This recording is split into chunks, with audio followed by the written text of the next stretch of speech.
Hello everyone, अस्सलाम वालेकुम। आज हम सॉल्व करने वाले हैं मॉक टेस्ट, जिसमें ऑलमोस्ट पूरी फर्स्ट ईयर है। ठीक है, तो राउंड अबाउट इसमें आई थिंक 56 MCQs हैं। 56 MCQs। तो शुरू करते हैं। अच्छा, कुछ जो क्वेश्चंस हैं उनमें थोड़ा मुझे मिस्टेक वगैरह लग रही है, तो फिर उनको भी जो है वो देखते हैं। ठीक है, वो मैं आपको बोल दूंगा कि इसको थोड़ा आपने करेक्ट करना है या खुद से देख लेना है, तो वो आप कर लेना। ठीक है।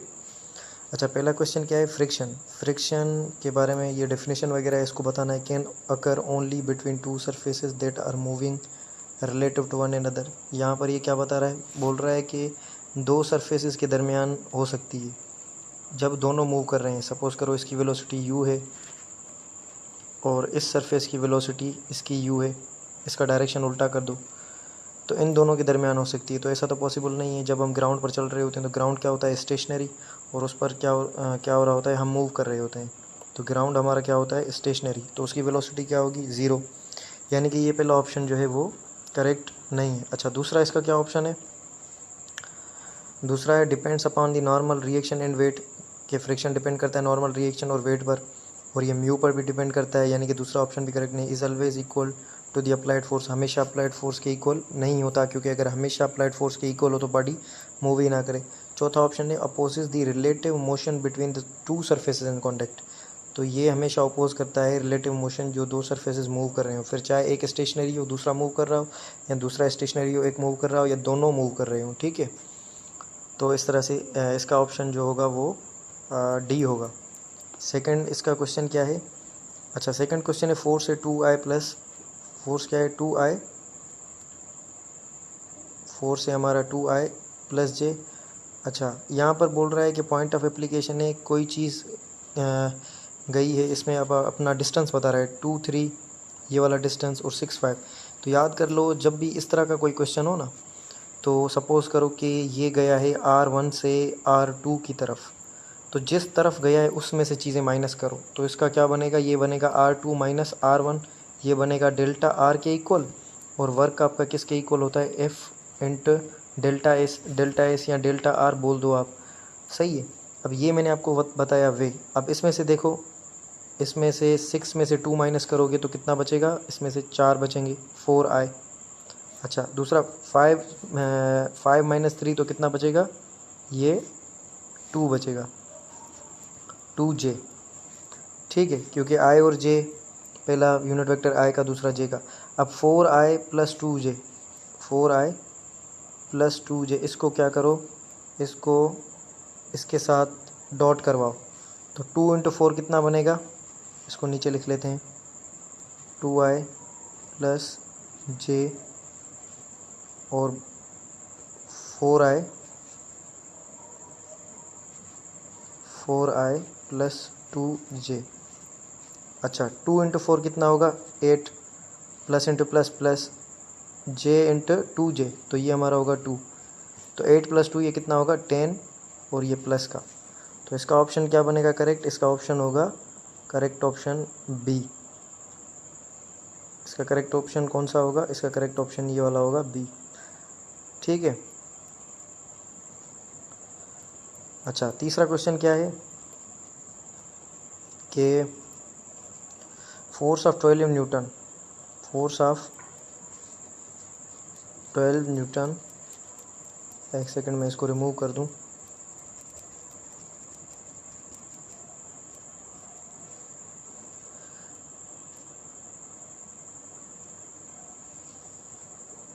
Force of 12 newton on a car changes its momentum 36 kilogram metre per second से 60 हो रहा है। टाइम बताना है आपने। तो हमें पता है कि अकॉर्डिंग टू सेकंड लॉ हमने पढ़ा है कि rate of change of momentum is called force. Rate of change of momentum is called force. अब मोमेंटम चेंज हो रहा है, फोर्स भी आपको गिवन है, तो T is equals to delta P upon F। Momentum change किस तरह से निकाल सकते हो? मोमेंटम का चेंज, अब यहाँ पर देखो, चेंज इन मोमेंटम किस तरह से हो रहा है? 60 माइनस 36, और नीचे फोर्स कितना है? 12। तो इसमें से ये सब्सट्रैक्ट करो, 10 में से 6 जाएंगे तो बचे 4, 5, 5 में से 3 जाएंगे तो बचे 2, नीचे हमारा 12, तो ये आएगा 2 सेकेंड्स। तो दैट इज़ ऑप्शन बी। तो फार्मूला या वे वगैरह आपको पता चल गया ना, तो आप खुद से निकाल सकते हो, ठीक है। तो कैलकुलेशन वगैरह में मिस्टेक हो सकती है, तो अगर फार्मूला आपको पता है या मैं बता दूं कि ये फार्मूला है, तो आप वहाँ से देखकर कर लिया करो, ठीक है। अच्छा, कहीं पर मिस्टेक हो जाए तो वीडियो के कमेंट में आप बता सकते हो। अच्छा, दूसरा क्या है क्वेश्चन कि मास है 1 kg is kept on a horizontal surface, force कितना लग रहा है 20 Newton, acts on making an angle of 30 degree with horizontal, coefficient of friction अगर दोनों सरफेस के दरमियान 0.1 है, तो बताओ एक्सीलरेशन प्रोड्यूस क्या होगी। तो यहाँ पर इसने देखो डेटा वगैरह कुछ अपने हिसाब से दिए, किस तरह से। ये आपके पास एक मास है, उसका वेट अपना मास कितना है 1 kg, मास है 1 kg, फोर्स इसने लगाया है कितना, फोर्स लगाया है इसने 20 न्यूटन। अच्छा, फोर्स इसने 20 न्यूटन लगाया है, लेकिन उसके साथ साथ इसने एंगल दिए, यानी कि इसने फोर्स लगाया है इस तरह से 30 डिग्री, ठीक है। पहले डेटा लिख लो, फिर मैं बताता हूँ कि ये किस तरह से हो रहा है। अच्छा, म्यू इसने दिया है कितना है 0.1, ठीक। और इसने एक्सीलरेशन आपसे पूछी है, एक्सीलरेशन पूछी है इसने कि एक्सीलरेशन क्या होगी। अब देखो ये हो किस तरह से रहा है, ये यहाँ पर कोई मास है, ठीक है, ये आपके पास मास है, कितना है इसका 1 kg, इस पर फोर्स लगा है ये वाला, एंगल हॉरिजॉन्टल के साथ कितनी है 30 डिग्री, ठीक। अब फ्रिक्शन किसकी अपोजिशन करता है, फ्रिक्शन अपोजिशन, ये फोर्स एंगल पर है, तो इसका कंपोनेंट लोगे आप Fx, और एक दूसरा इसका कंपोनेंट होगा Fy। फ्रिक्शन इसकी तो अपोजिशन करेगा नहीं, क्यों, क्योंकि ये वाई डायरेक्शन में लग रहा है, मोशन में कौन सा फोर्स है Fx, तो इसकी अपोजिशन के लिए फ्रिक्शनल फोर्स आएगा F, ठीक है। अब ये किस तरह से आप निकालोगे, आपसे फ्रिक्शनल फोर्स नहीं पूछा गया, आपसे एक्सीलरेशन पूछी गई है। फ्रिक्शनल फोर्स देखो, म्यू आपको गिवन है 0.1, म्यू कितना गिवन है 0.1, और आर, और नॉर्मल रिएक्शन कितना होता है mg, मास कितना है 1, और ग्रेविटी कितनी है 10, तो ये आएगा आपका 10, तो इसको इसमें कैंसिल कर लोगे तो ये आएगा फ्रिक्शन आपका आएगा 1 न्यूटन, फ्रिक्शन कितना आया 1 न्यूटन। अब देखो एक्स एक्सिस के अंदर फोर्स कितना लग रहा है, तो ये एक्स के अंदर जो फोर्स लगता है वो एफ़ की वैल्यू कितनी थी, एफ़ की वैल्यू आपके पास एफ़ कॉस 30, एफ़ कॉस 30, ठीक है, क्योंकि एंगल आपके पास 30 है। फोर्स की वैल्यू कितनी है 20 न्यूटन, 20 इंटू कॉस 30, कॉस 30 किसके इक्वल होता है √3/2, तो इसको डिवाइड करोगे तो ये आएगा 10 √3, √3 की कौन सी वैल्यू होती है 1.73, तो 1.73 इंटू 10 करोगे आप तो ये आएगा 17.3। अब एफ एक्स का फोर्स आ गया और फ्रिक्शनल फोर्स आ गया। अब आपने निकालना क्या है, आपने निकालनी है एक्सीलरेशन। एक्सीलरेशन किसके इक्वल होती है, net force, F net upon mass, यही होता है एक्सीलरेशन का फॉर्मूला। अब ये जो हमने फ्रिक्शन फाइंड किया है, फोर्स फाइंड किया है, वो इसी वजह से किया है कि ये फोर्स में से फ्रिक्शन आप घटाओगे तभी तो नेट फोर्स मिलेगा। यहाँ पर इस डायरेक्शन में लग रहा है अप्लाइड फोर्स और इस डायरेक्शन में लग रहा है फ्रिक्शनल फोर्स, तो इन दोनों का जो डिफरेंस निकलेगा वही आपका नेट फोर्स होगा और डिवाइडेड बाय m। अब ये कितना है 17.3 और फ्रिक्शन कितना है 1, मास कितना है 1, तो ये 17.3 में से एक निकालो तो ये आएगा 16.3 मीटर पर सेकंड स्क्वायर। तो 16 वाला जो ऑप्शन है वो करेक्ट है, 16 वाला जो ऑप्शन है वो करेक्ट है, ऑप्शन नंबर बी। अच्छा 129, the angular acceleration of a particle moving along a circular path with uniform speed. अब इसने क्या बोल दिया है यहाँ पर, इसने बोल दिया है कि स्पीड क्या है, यूनिफॉर्म है। जब स्पीड यूनिफॉर्म होती है, अब जब स्पीड यूनिफॉर्म होगी तो बॉडी जो है रिवोल्यूशंस, वो चक्कर जो लगा रही है बॉडी, वो क्या होंगे, कांस्टेंट। जब रेवोल्यूशन कांस्टेंट होते हैं तो ओमेगा क्या आपका बनेगा, ओमेगा आपका बनेगा कांस्टेंट एंगुलर वेलोसिटी। जब ओमेगा कांस्टेंट होती है तो अल्फ़ा हमारी होती है 0, यानी कि एंगुलर एक्सीलरेशन बनेगी 0, ऑप्शन ए। अच्छा, range of the projectile will be same for, range of projectile will be same for, किन दो एंगल्स के लिए रेंज सेम होगा, तो याद कर लो रेंज हमेशा सेम होता है एंगल्स उनके लिए जिनका सम इक्वल टू है 90। फॉर एग्जांपल अगर एक एंगल है आपके पास 60 डिग्री तो दूसरा होना चाहिए 30, एक अगर है 45 तो दूसरा भी होना चाहिए 45, एक आपके पास है 40 तो दूसरा होना चाहिए 50। तो जिनका सम 90 के इक्वल आता है वो उनका रेंज आपस में क्या होता है, इक्वल। तो यहाँ पर देखो 30 90, ये 120 आ रहा है, ये भी नहीं होगा, ये भी नहीं होगा। ऑप्शन सी इज़ 60 30, ये पहला ऑप्शन, दिस इज़ करेक्ट। ठीक है, तो ये आपने देख लेना है, ये वैसे भी सिंपल है, आपको पता होगा। अच्छा 131 क्या है कि car rounds at 10 metre radius curve at 10 metre per second. Centripetal acceleration का मैग्नीट्यूड बताओ। सेंट्रीपिटल एक्सीलरेशन का मैग्नीट्यूड किसके इक्वल होता है, v स्क्वायर ओवर r के। तो वेलोसिटी कितनी है, वेलोसिटी है आपकी 10 का स्क्वायर करोगे तो 10 × 10, नीचे आएगा 10, रेडियस आपका कितना है 10 मीटर। अच्छा ये ख्याल रखा करो, कभी कभी यूनिट्स के अंदर जो है ना वो घुमा कर देता है, सेंटीमीटर वगैरह दे देगा, तो ये आपने गलती नहीं करनी, फिर आप सेंटीमीटर रखोगे फिर आंसर गलत आएगा, और जो गलत आंसर है वो भी ऑप्शंस के अंदर होगा। तो ये 0 से 0 ख़त्म हो गया, बाकी सेंट्रीपिटल एक्सीलरेशन मिली आपको 10 मीटर पर सेकेंड। सो इसका ऑप्शन क्या होगा, इसका ऑप्शन ए होगा। ठीक है, अच्छा दूसरा क्या है, a force of magnitude 8 newton acts in the direction of a body making an angle of 30 degree, its is x and y component. अब ये जो सवाल है ना ये वेक्टर वाला है, और वेक्टर आपके सिलेबस के अंदर नहीं है, लेकिन फिर भी मैं करवा देता हूँ। अब देखें फोर्स इसने कितना दिया है, 8 न्यूटन, 8 न्यूटन। हॉरिजॉन्टल के साथ एंगल है इसकी 30 डिग्री। तो याद कर लो, जो भी वेक्टर किसी एंगल के साथ होता है, हॉरिजॉन्टल के साथ कोई भी एंगल बनाता है, उसका जो एक्स कंपोनेंट होता है वो होता है एफ कॉस थीटा, क्योंकि एंगल हॉरिजॉन्टल के साथ गिवन है तो कॉस थीटा हॉरिजॉन्टल के साथ लगेगा, और ये वाला क्या बनेगा, एफ साइन थीटा। तो ये सिंपल है, निकाल सकते हो। कॉस 30 का वैल्यू क्या होता है, √3/2, और इंटू ये लगेगा एफ कितना है 8, तो एक कंपोनेंट 8 √3/2 आया। दूसरा कंपोनेंट क्या आएगा, अच्छा इसको डिवाइड करोगे तो ये 4 √3 आएगा, 4 √3। अच्छा दूसरा ये क्या आएगा, साइन 30 का क्या वैल्यू होता है, साइन 30 का वैल्यू होता है 1/2, तो ये 8/2, ये क्या आएगा, ये आएगा 4।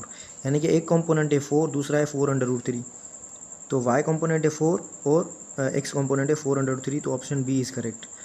अच्छा हॉरिजॉन्टल रेंज, दूसरा सवाल क्या है, horizontal range of a projectile at certain places is completely determined bye, यानी कि लाइट को ऑन कर चली। तो रेंज आप किस तरह से निकाल सकते हो, तो याद कर लो, मैं कभी भी रेंज का आपको डायरेक्ट, जब मैंने क्लास के अंदर भी जिन बच्चों को बताया था तो मैंने कहा था कि रेंज आप डायरेक्टली फार्मूला ये मत लिखा करो, r = u² sin 2θ/g, ये डायरेक्टली फार्मूला मत लिखा करो। ठीक है, ये फार्मूला आता कहाँ से, रेंज इक्वल होती है हॉरिजॉन्टल डिस्टेंस के। पहले डिस्टेंस का फार्मूला क्या होता है, s = v × t। अब रेंज किसके इक्वल होती है, हॉरिजॉन्टल डिस्टेंस के, तो s की जगह रखो r, और हॉरिजॉन्टल डिस्टेंस के लिए वेलोसिटी क्या चाहिए, वेलोसिटी चाहिए आपको x के डायरेक्शन के अंदर, तो vx × और ये आपका पास t है जो टाइम ऑफ फ्लाइट है, vx × t, इससे आप रेंज निकाल सकते हो। तो यही इसने ऑप्शन के अंदर दिया है, और जो बच्चे लाइव क्लास के अंदर थे उन्हें पता था कि ये मैंने उन्हें बताया था क्लास के अंदर। तो horizontal component of velocity and time of flight, इससे आप कंप्लीटली डिटरमिन कर सकते हो रेंज। ठीक है, और बाकी चीज़ें ये लाजमी नहीं है, initial velocity only initial velocity अगर होता तो यहाँ पर तो इनिशियल वेलोसिटी नहीं है इसके पास, और एक्स कंपोनेंट है। इनिशियल वेलोसिटी के अंदर याद कर लो 2 कंपोनेंट होते हैं, vx और vy।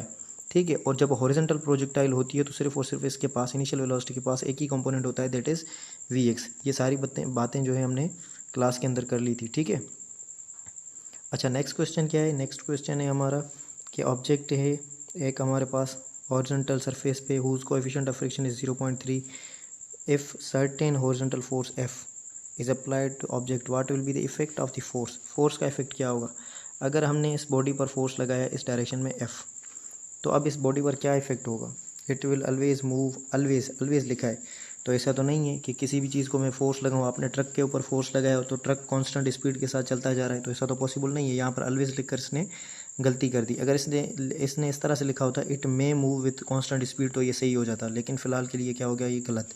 It may remain at rest, तो ये रेस्ट पर हो सकता है, आपने ट्रक के ऊपर फोर्स लगाया, ट्रक हिला भी नहीं, तो ये ऑप्शन सही है।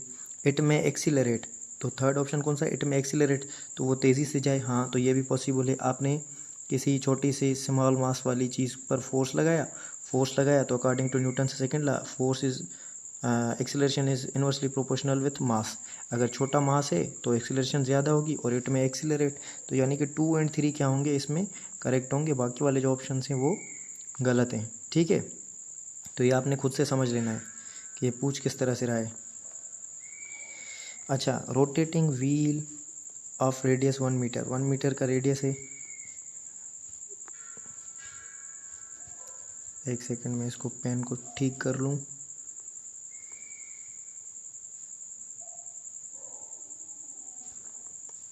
अच्छा, रोटेटिंग व्हील है, उसका रेडियस कितना है 1 मीटर,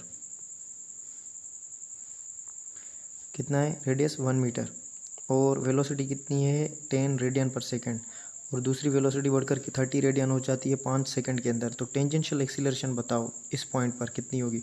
तो टेंजेंशियल एक्सीलरेशन का फॉर्मूला क्या होता है, टेंजेंशियल एक्सीलरेशन का फॉर्मूला होता है AT is equals to r alpha. तो पहले अल्फ़ा निकालो, अल्फ़ा कितनी होगी omega f minus omega i over t, इसमें से आप निकाल सकते हो अल्फ़ा। अब देखो बाद वाली कितनी है 30, पहले कितनी थी 10, टाइम कितना लग रहा है 5 सेकेंड्स, तो ये 30 में से 10 गए 20 और नीचे ये 5, तो ये आया 4 रेडियन पर सेकंड स्क्वायर आपकी अल्फ़ा है, और रेडियस इसने कितना दिया है 1, तो आर अल्फ़ा करोगे 1 इंटू 4 तो फिर भी ये कितना आएगा 4, सॉरी ये रेडियन पर सेकंड होगा अल्फ़ा का, लेकिन जब इस टेंजेंशियल एक्सीलरेशन का यूनिट निकालोगे ना तो आर ये कन्वर्ट हो जाएगा मीटर पर सेकंड स्क्वायर में, क्योंकि टेंजेंशियल एक्सीलरेशन का यूनिट होता है मीटर पर सेकंड स्क्वायर और अल्फ़ा का यूनिट होता है 4 रेडियन पर सेकंड। ठीक है, आई होप कि ये आप समझ गए होगे। AT is equals to r alpha, radius है 1 मीटर, रेडियस 1 मीटर था, बाकी चीज़ें आपने निकाली, अल्फ़ा निकाला, अल्फ़ा है आपका 4 रेडियन पर सेकंड, उसको मल्टीप्लाई किया 1 के साथ तो that will be equal to 4 metre per second square. ठीक है,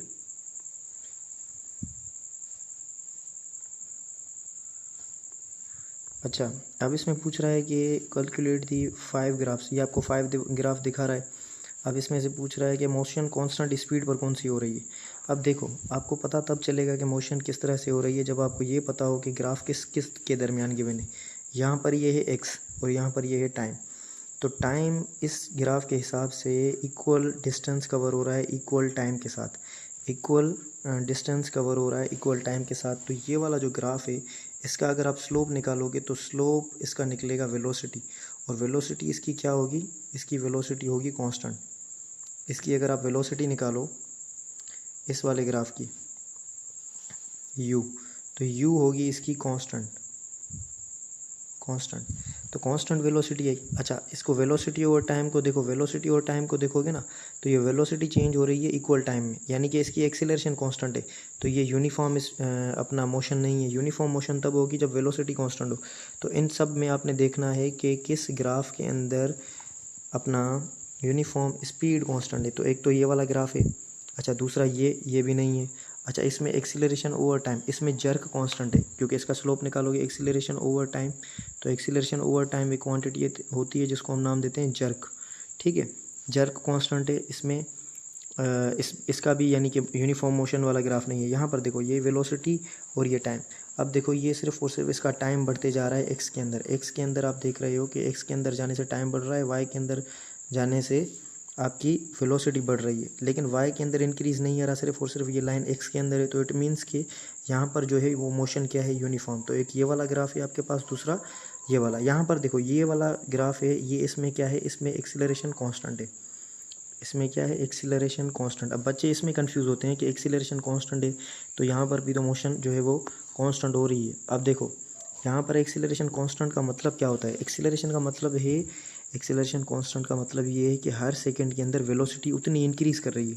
सपोज़ करो यहाँ पर वेलोसिटी है 2 मीटर पर सेकंड, या इस तरह से सपोज़ करो अगर एक्सीलरेशन है 2 मीटर पर सेकंड स्क्वायर, तो 2 मीटर पर सेकंड स्क्वायर का मतलब ये है कि वेलोसिटी और टाइम, यहाँ पर देखो इसकी वेलोसिटी हर सेकंड में 2 मीटर पर सेकंड बढ़ रही है।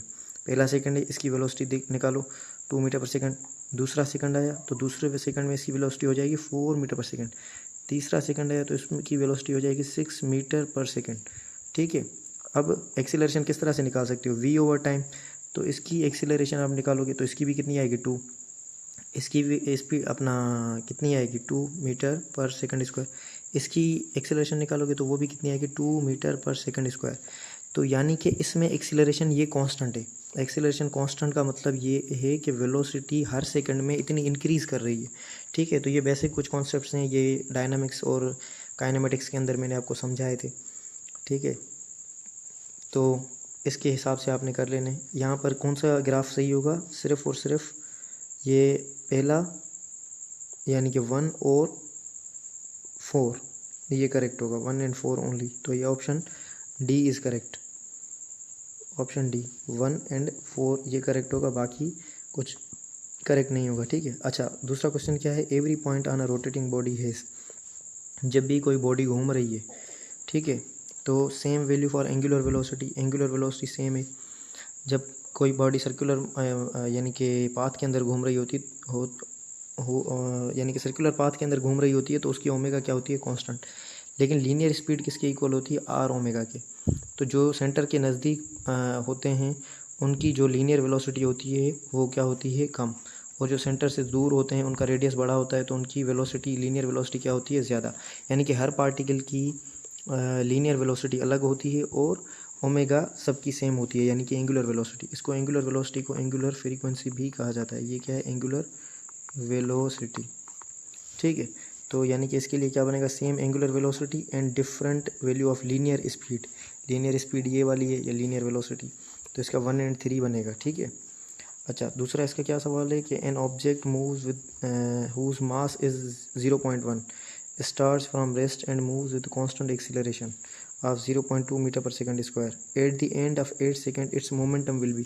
तो वही मोमेंटम वाला फार्मूला लगेगा जो मैंने थोड़ी देर पहले बताया। ये मोमेंटम पूछ रहा है, मोमेंटम किसके इक्वल है, delta p is equals to f into T.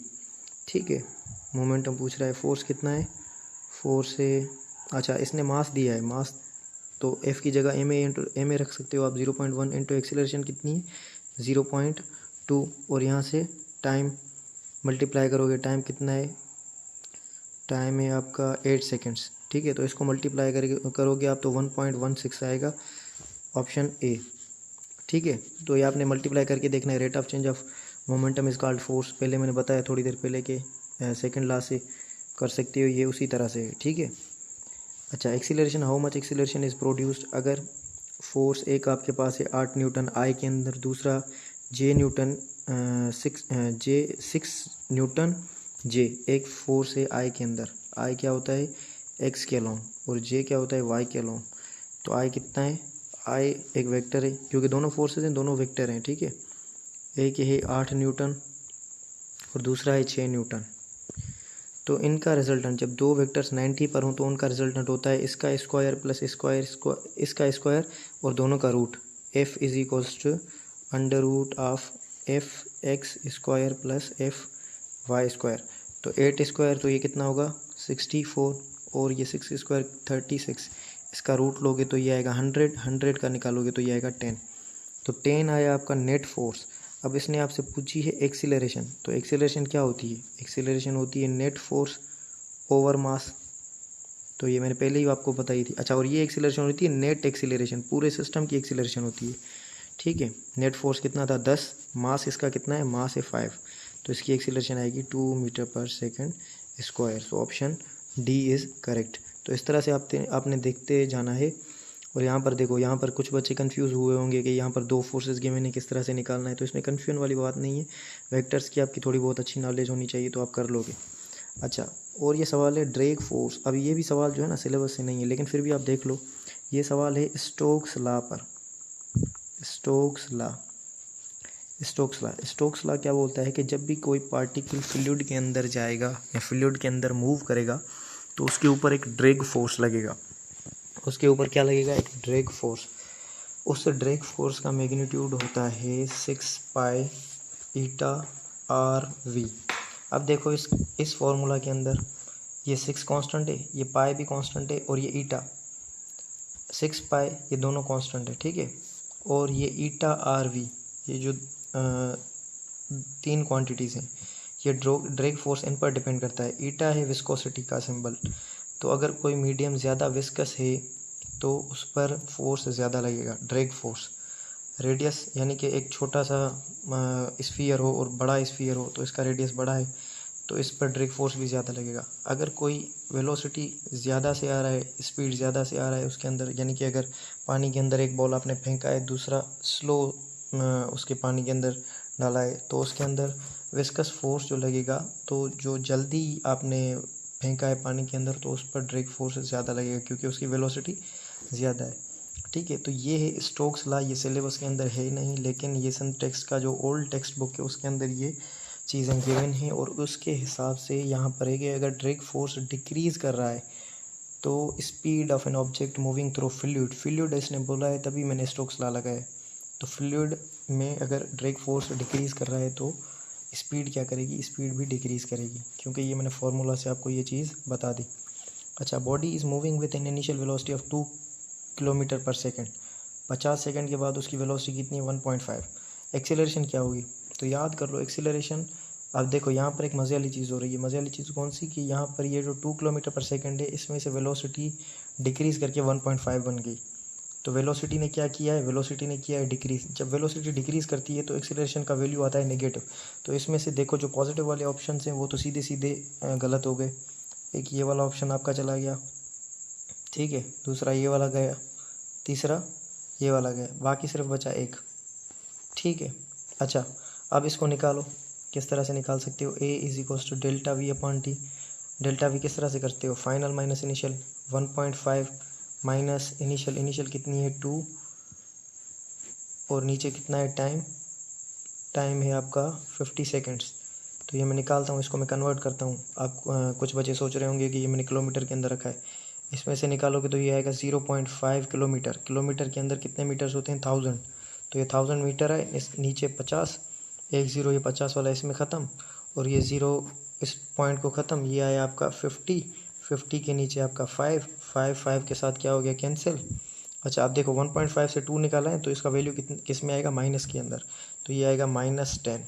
तो आपने फार्मूला की मदद से निकाला, और अगर आपके अंदर थोड़ा सा कॉमन सेंस है तो ये, जो कि मेरी उम्मीद है कि होगा क्योंकि आप एमडी गेट वाले बच्चे हो वैसे भी, ठीक है, तो यहाँ से इसका वैल्यू आ जाएगा -10। ठीक है, ये आप निकाल सकते हो। अच्छा इसके ऑप्शंस देखो, विच of the following is not true, not true इसके ऑप्शंस बाकी आप पढ़ोगे। एक्सीलरेशन इंक्लाइंड प्लेन पर, इंक्लाइंड प्लेन वाले केसेस गिवन नहीं है, लेकिन अच्छा है कि पढ़ लो। जिन आपने कोचिंग के अंदर पढ़े होंगे और जिनको थोड़ा बहुत फिजिक्स का नॉलेज है उनको पता होगा। इंक्लाइंड प्लेन पर एक्सीलरेशन मैक्सिमम होती है 90 डिग्री पर, क्योंकि a is equals to g sine theta, ये होता है फार्मूला। और साइन 90 पर क्या होता है, मैक्सिमम। मास इसमें जिक्र नहीं है तो ये मास पर डिपेंड नहीं करती। Friction is always self adjusting, ऐसा कभी नहीं होता। सेल्फ एडजस्टिंग का मतलब ये है कि अगर मैंने इस बॉडी पर फोर्स लगाया 10 न्यूटन तो फ्रिक्शन भी आ गया कितना, 10 न्यूटन। अगर 10 न्यूटन हर मरतबा फ्रिक्शन सेल्फ एडजस्टिंग हो तो कोई भी बॉडी मूव ही ना कर सके। तो इसी वजह से इसे कहा जाता है, यानी कि इसको नॉट ट्रू का ऑप्शन जो बनेगा सी बनेगा। चौथा ऑप्शन कौन सा, limiting friction is always greater than static friction. तो इसकी डेफिनेशन में हम बोलते हैं the maximum value of static friction is called limiting friction. तो लिमिटिंग फ्रिक्शन हमेशा स्टैटिक फ्रिक्शन से बड़ा होता है। ठीक है, तो ये आपने इस तरह से इसको कर लेना है। ठीक है, आई होप के क्लियर हो रहा होगा। और ये मुझे थोड़ा मसला होता है इसको बताने में, क्योंकि लाइव लेक्चर्स और ये जो अपना ऑनलाइन है इसमें थोड़ा इस सॉफ्टवेयर के अंदर मसला है। ठीक है यूज़ करने में। अच्छा नंबर ऑफ़ रेडियन पर सेकंड, नंबर ऑफ़ रेडियन पर सेकंड का मतलब क्या है कि ये, अच्छा नंबर ऑफ़ रेडियन पर सेकंड, तो रेडियन पर सेकंड किसका यूनिट है, ओमेगा का। ओमेगा, थोड़ी देर पहले मैंने आपको बताया कि ओमेगा को हम बोलते हैं, दूसरा नाम इसका होता है angular frequency. Angular frequency number of revolution per second theta upon T, या रेडियन पर सेकंड, रिवोल्यूशन पर सेकंड, ये पूरे नाम आ जाएं तो ये डिनोट करता है एंगुलर फ्रीक्वेंसी को। So this will be angular frequency, option number c. तो ये आपने इस तरह से कर लेना है। ठीक है, अच्छा मूविंग ऑब्जेक्ट स्फीयर, ये पूरी स्टोक्स लॉ की डेफिनेशन है। ये जो क्वेश्चन 144 है ये वाला, ये स्टोक्स लॉ की पूरी डेफिनेशन है। ये स्टोक्स लॉ की डेफिनेशन है। और मैंने थोड़ी देर पहले आपको बताया है कि अपना फोर्स कितना लगता है, जो होगा आपका अपना स्टोक्स लॉ वाला फोर्स, ड्रैगिंग फोर्स, वो होता है 6 पाई ईटा आर वी। ठीक है। यहाँ पर वी नहीं है, मिसिंग है, तो वो आपने देख लेना है, इसके अंदर वी आएगा। तो 6 पाई ईटा आर वी, ये जो ऑप्शन सी है ये मेरे ख्याल से करेक्ट बनेगा, क्योंकि बाकी के अंदर रेडियस डिवीजन के अंदर है। ठीक है। अच्छा, direction of motion of projectile fired horizontally from some height h will be perpendicular to vertical axis when. अच्छा, यहाँ पर थोड़ी सी चीज़ समझने वाली है। यहाँ पर पूछ रहा है कि जब हमने किसी चीज़ को फायर किया है हॉरिजॉन्टली, यानी कि इस डायरेक्शन के अंदर, तो कौन सी पॉइंट पर क्या होगा ये, यानी कि वर्टिकल, इसका जो वर्टिकल एक्सिस है y, ये उसके साथ क्या होगा, परपेंडिकुलर, ये उसके साथ क्या होगा, परपेंडिकुलर। ठीक है। तो अब किस तरह से होगा, जब ये इसको हम हॉरिजॉन्टली यानी कि वेलोसिटी देंगे तो इसके पास सिर्फ और सिर्फ एक ही कंपोनेंट रहेगा वेलोसिटी का, दैट इज़ ux। ठीक है, ux या vx नाम बोल दो। हॉरिजॉन्टल वेलोसिटी सिर्फ और सिर्फ इसके पास होगी। तो इस वाले पॉइंट के बाद जब ये नीचे आएगा, यानी कि पहले सेकंड में, अब देखो इसकी वर्टिकल वेलोसिटी क्या है, वर्टिकल वेलोसिटी है इसकी 0। तो वर्टिकल वेलोसिटी 0 है, तो पहले सेकंड के बाद इसकी क्या होगी, वेलोसिटी इंक्रीज़ करेगी डाउनवर्ड, अपना इसकी वी वाई इंक्रीज़ करेगी। अब टाइम के बाद v is equals to u plus g t. अब u 0 है y के अंदर, तो v is equals to g t. पहले सेकंड में होगी ग्रेविटी के इक्वल, यानी कि पहले सेकंड में होगी 10, उसके बाद 20, उसके बाद 30।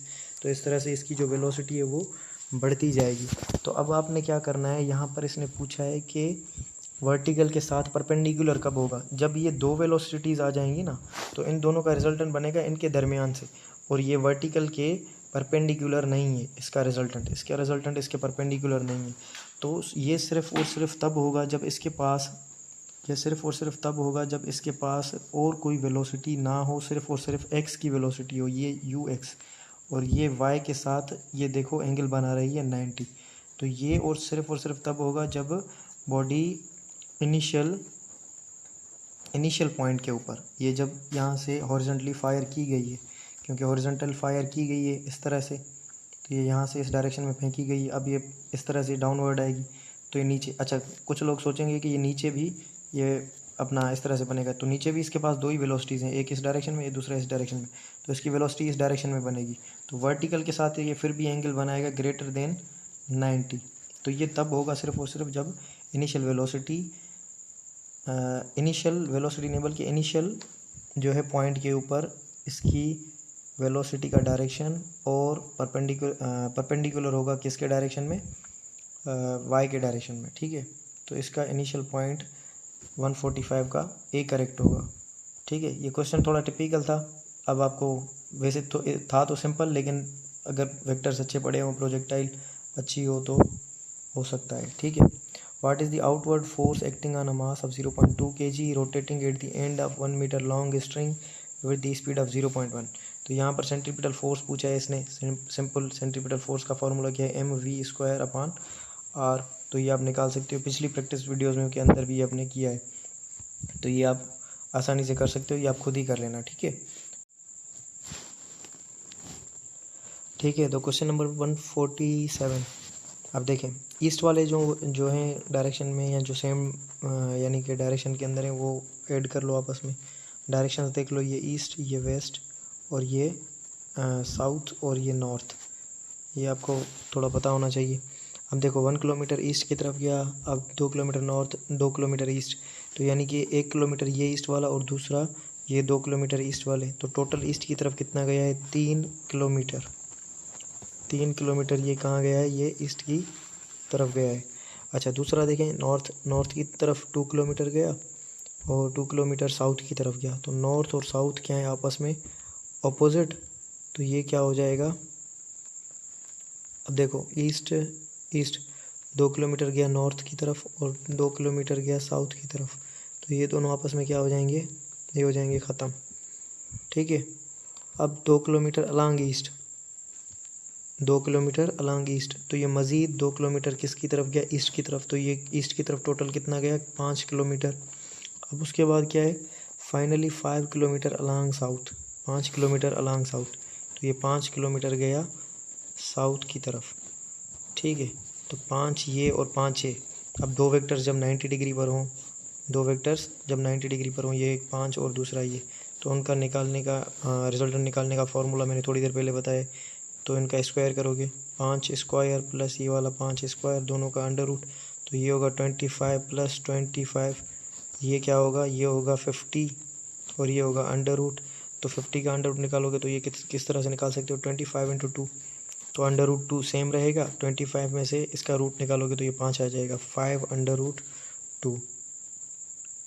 देखो ये ऑप्शन है, ऑप्शन सी। अच्छा दूसरा क्या है, an insect crawls a distance of 4 metre along north, यानी कि एक इंसेक्ट है वो क्या कर रहा है, नॉर्थ के अलांग जा रहा है, नॉर्थ के अलांग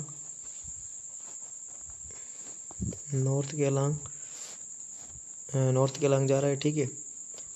4 मीटर गया नॉर्थ के अंदर, then distance of 3 metre along east, फिर 3 मीटर गया ईस्ट की तरफ, 3 मीटर ईस्ट की तरफ, ये 3 और ये 4।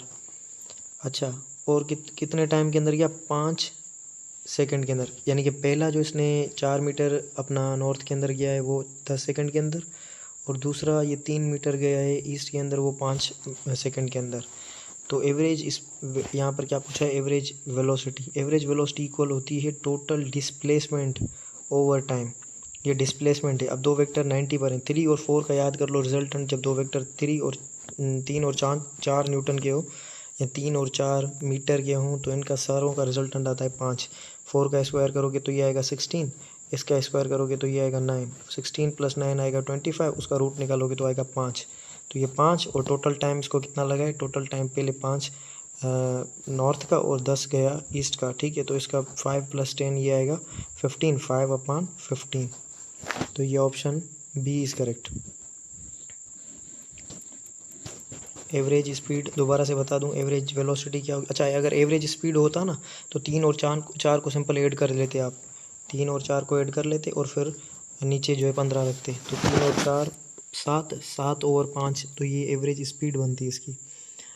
तो हमने ये किस तरह से किया, average velocity is equal to displacement over time, displacement निकाला 3 और 4 दोनों का रिजल्टेंट दरमियान से निकला 5, ठीक है। 5 टाइम टोटल कितना लगा, 5 plus 10, 5 plus 10 is equal to 15, 5/15 is equal to option b, ठीक है। अच्छा इस क्वेश्चन के अंदर ये वाला जो क्वेश्चन है इसके अंदर थोड़ी सी मिस्टेक है।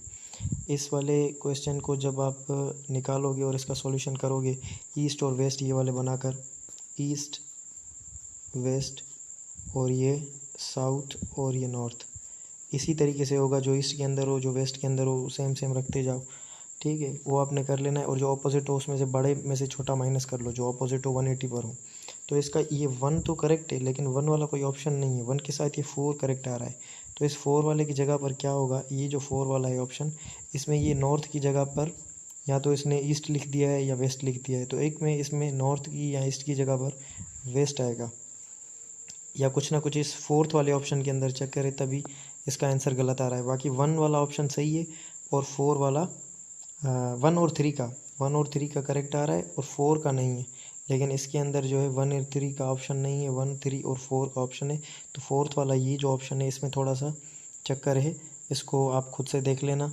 ये ज़रूरी नहीं है कि आप जो है हर MCQ करो या हर MCQ सही हो या हर MCQ आपको पता हो, बस आपको पता चल गया कि ये फार्मूला ये MCQ इस तरह से होगा, इसमें से डायरेक्शंस बनेंगे, वेक्टर्स इस तरह से होंगे।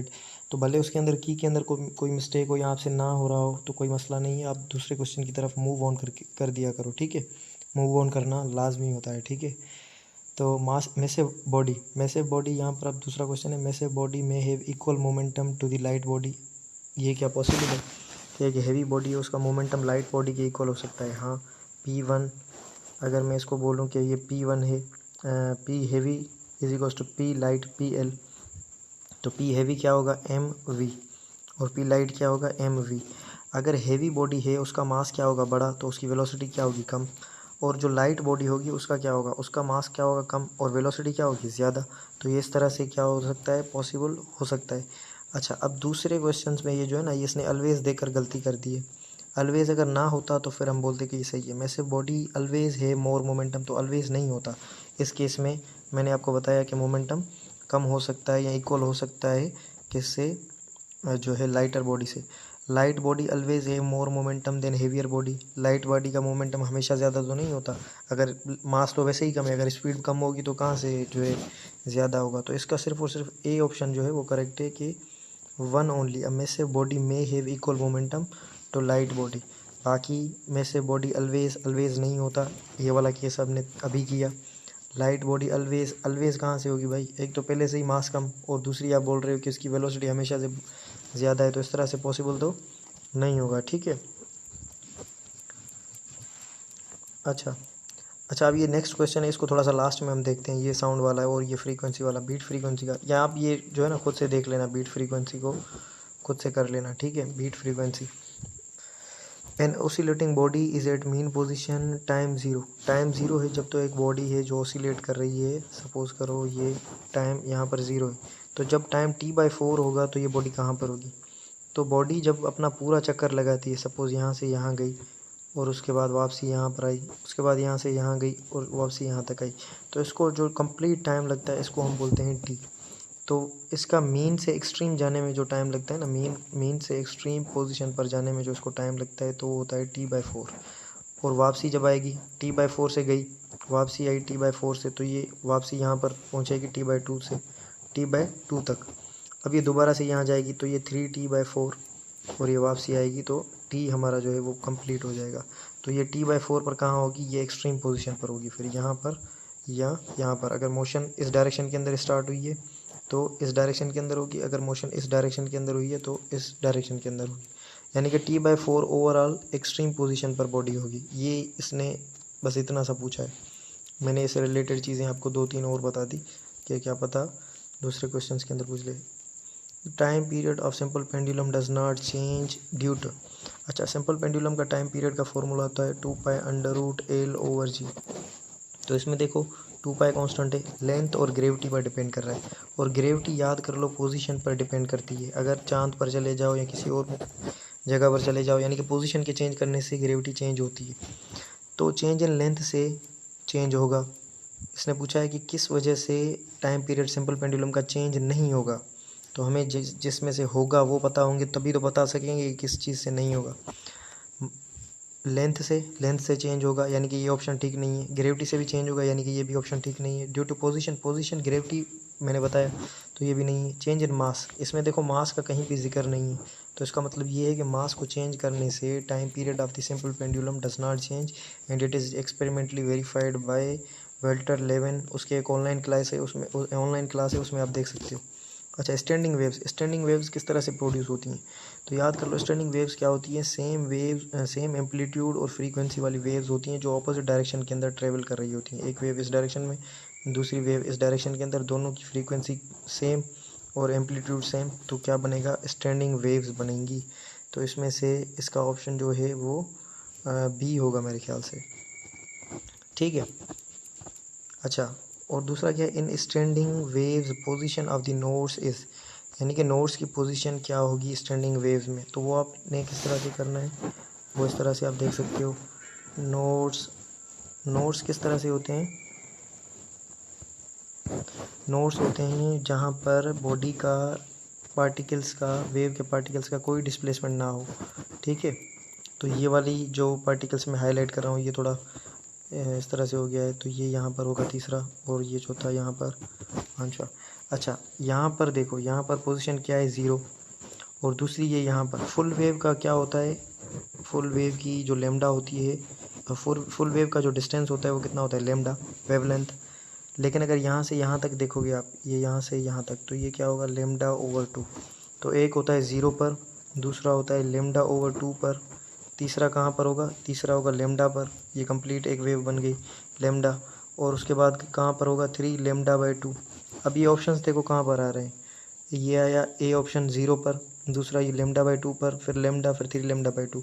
तो यानी कि ए ऑप्शन के अंदर जो नोड्स हैं वो कहाँ पर आ रहे हैं, एक तो लेमडा 0 पर, उसके बाद लेमडा/2 पर, और उसके बाद जो है लेमडा/2, उसके बाद लेमडा,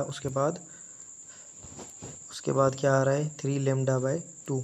अच्छा, इसके बाद क्या है, 2 equal and constant forces, parallel forces acting on a body of mass 5 kg changes its speed from 4 to 44 to 24 in 10 seconds. Direction of motion of the body remains unchanged. What is the magnitude of force? Any one force, एक force का magnitude बताना है। तो एक body है, उस पर दो डायरेक्शन में फोर्स लग रहा है, एफ ये है और दूसरी एफ ये, ठीक है। दो फोर्सेस लग रहे हैं, आपने क्या बताना है उसका एक फोर्स इनमें से बताना है कोई भी। अच्छा, स्पीड भी चेंज हो रही है, अपना वेलोसिटी वगैरह चेंज हो रही है उसकी, टाइम कितना लग रहा है उसको 10 सेकंड लग रहा है। तो एक्सीलरेशन निकाल सकते हो, मास गिवन है तो फोर्स निकाल सकते हो, a is equals to f upon m. तो यहाँ पर दो फोर्सेस हैं, ठीक है, यहाँ पर फोर्सेस कितने हैं, दो। तो एक्सीलरेशन निकालो पहले, फिर उसको मास के साथ मल्टीप्लाई करो। एक्सीलरेशन कितनी है, acceleration is equals to 24 minus 4, नीचे टाइम कितना है, टाइम है आपका 10। तो 24 में से 4 गया तो बाकी बचा 20 के नीचे 10 के साथ डिवाइड करो तो ये आएगा आपका 2 मीटर पर सेकंड स्क्वायर। अच्छा, मास कितना है, मास है आपका 5 kg। तो यहाँ पर फोर्स का फॉर्मूला क्या बनेगा, 2F, क्योंकि दो फोर्स लग रहे हैं, 2F is equals to m into a, 2F is equals to m into a. तो एम ए अपॉन 2। तो मास कितना है, मास है आपका 5 kg, एक्सीलरेशन कितनी है 2, और फोर्स कितना है, मास कितना है 5, एक्सीलरेशन कितनी है 2, तो नीचे कितना है ये 2, एफ आपका कितना आएगा 2 से ख़त्म, तो ये फोर्स आएगा आपका 5 न्यूटन, ठीक है, 5 न्यूटन। अच्छा, अब ये देखें तीसरा सवाल क्या है कि rotating wheel of radius 1 metre, उसकी एंगुलर वेलोसिटी कितनी है 10 रेडियन पर सेकंड। उसके बाद ये इंक्रीज़ कर रही है 13 रेडियन पर सेकंड, 5 सेकंड के बाद टेंजेंशियल एक्सीलरेशन बताओ। तो इसका पहले हमने एक प्रॉब्लम किया इस तरह का, AT is equals to r alpha, ये भी सेम उसी तरह से ये आप निकाल सकते हो। अच्छा, which of the following case work done is zero, कौन से केस में नीचे वर्क डन जो है वो ज़ीरो है, तो वो आपने किस तरह से निकालना है वर्क डन ज़ीरो किस केस के अंदर है वो आपने देख लेना है। अच्छा, आप देखो, work done by restoring force, तो restoring force in stretching spring, जब स्प्रिंग स्ट्रेच होता है, स्ट्रेच होगा यानी कि ये इलोंगेट होगा, और रिस्टोरिंग फोर्स अप्लाइड फोर्स के ऑपोजिट डायरेक्शन में लगता है।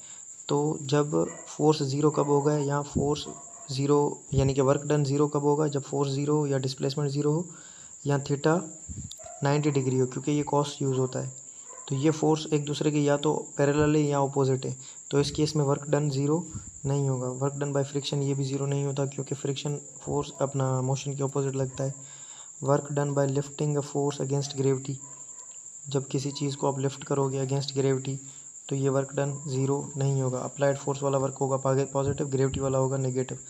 इसका जो लास्ट वाला ऑप्शन है, work done by force carrying a box on his shoulder, shoulder पर एक बंदा बॉक्स ले रहा है। अब देखो, शोल्डर पर एक बंदा बॉक्स लेकर जा रहा है, ठीक है, मोशन इसकी इस डायरेक्शन में, मूविंग अलॉन्ग अ हॉरिजॉन्टल। अब वेट उसका कौन सा है, ये फोर्स इस पर लगा रहा है किसके अंदर, यानी कि इसको होल्ड कर रहा है ना, होल्ड, तो इस पर वेट इसका होगा डाउनवर्ड, और ये इसका क्या होगा, नॉर्मल रिएक्शन अपवर्ड। तो ये वेट इसका है डाउनवर्ड और मोशन हो रही है इस डायरेक्शन में। तो फोर्स और डिस्प्लेसमेंट या फोर्स और मोशन ऑफ बॉडी के डायरेक्शन में जब एंगल हो 90 डिग्री तो वर्क होता है हमारा ज़ीरो। ये पिछले ही वर्क पावर एनर्जी वाली वर्कशीट में मैंने आपको जो है वो ऑलरेडी ये वाले प्रॉब्लम्स मैंने आपको करवा दिए हैं, ठीक है। तो ये भी टेस्ट काफ़ी जो है ना वो लंबी है, तो इसको आप खुद से कर लेना, ठीक है, दोबारा से देख लेना।